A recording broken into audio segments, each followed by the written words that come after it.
आपको मेरा नाम पता होगा, फिर मैं बता देता हूँ। मेरा नाम है हनी और आपका मेरे हॉबी चैनल में स्वागत है दोस्तों। आज की वीडियो में आपको 3x3 रूबिक्स क्यूब में पैटर्न सिखाने वाला हूँ। 1 पैटर्न में, वो भी 60 पैटर्न का नाम है 60 पैटर्न।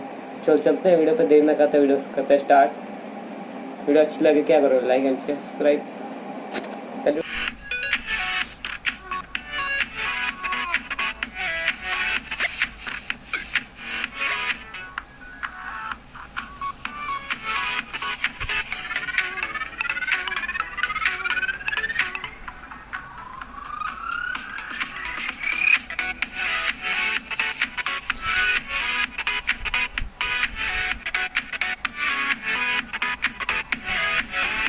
मेरी वीडियो अच्छी लगी है तो लाइक करो, शेयर करो, सब्सक्राइब करो।